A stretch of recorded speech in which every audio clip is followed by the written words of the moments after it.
You had the opportunity a good few years ago to, I guess, spend some time with Tony Nadal.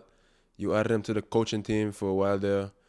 And I think it would be interesting if you could kind of explain to us maybe a little bit his philosophies around tennis and training and, I guess, approaching matches. What did he kind of open your eyes to, if anything? And just kind of your overall experience getting to be with, I guess, who we consider one of the great minds in tennis. Yeah.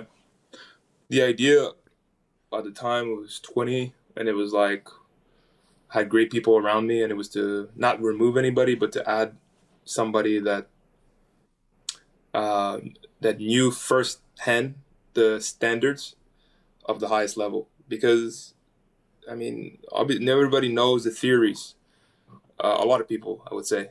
And a lot of people that have watched tennis, that have been around tennis for their whole life, I mean, are very knowledgeable. But as one thing to know the standards of being, let's say, what was he in the top 10 for basically his whole career? Like that's a different standard to see every day, to experience, and then to be like, yeah, like tell a 20-year-old like what to prepare for. And then it's my job or like my challenge to see if I can do what he's seen or with Rafa, or not to do obviously, but to it's my challenge to see how far I can go basically. But yeah, it was eye opening in terms of like he was detail like oriented. What I can say from my experience with him, it was like any mistake I made, he wanted like me to say what happened there. Like he wanted me to be aware of like the finest details of like here you stop your legs a bit too early, or like you move this too much, and so he was very actually like we always talk about obviously the mentality, the values, the work ethic, but he's very technical. Like that was also I think something that people that have gone through the academy or worked with him know that he actually is very careful about having the right technique. So he helped me with that many times. And then the philosophy part, the talks were always about, we touched about it earlier through Rafa, but it was like you have to he wanted me to be obviously more consistent with my results, but he was like you have to find ways to win matches when you're not playing well. He was like, and then we would go through matches and we would look at what would happen and what I could do tactically.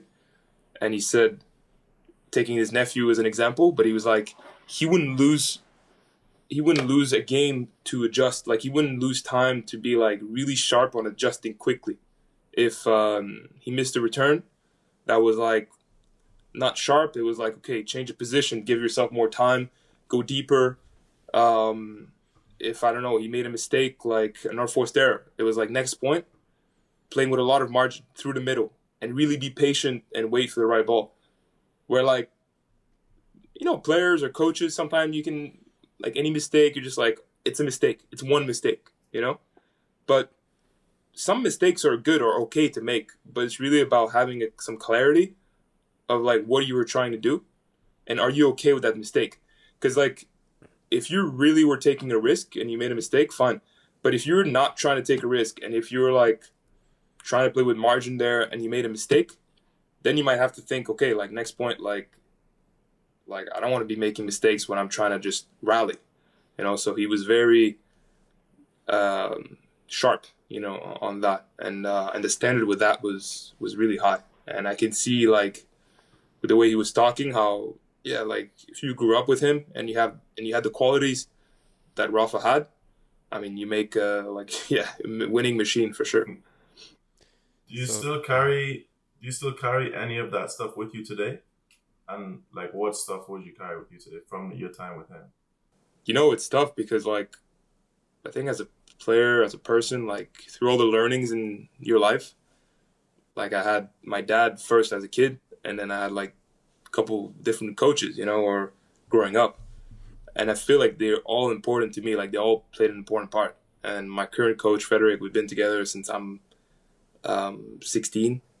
So like he's obviously very important to me, important part of my life and career. But it's tough for me to say today. Like I feel I've created my own identity or like my own thought process, you know.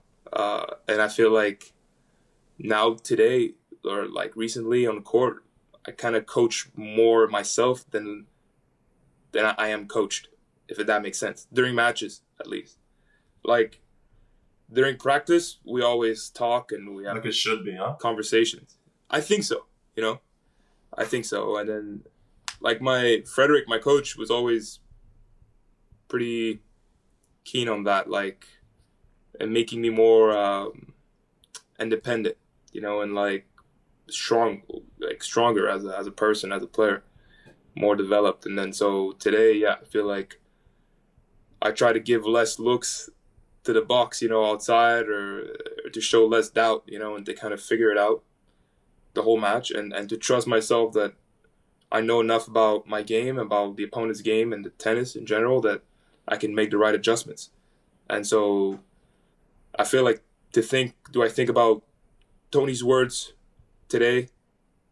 Not a lot, but I know it's there. Like, it's just, I've made my own, you know, my own thoughts like about it, or like my own resume in my head. Maybe your coaches got some of that too. So maybe that message is also maybe baked into some of their talks with you. Sorry, it was cutting out.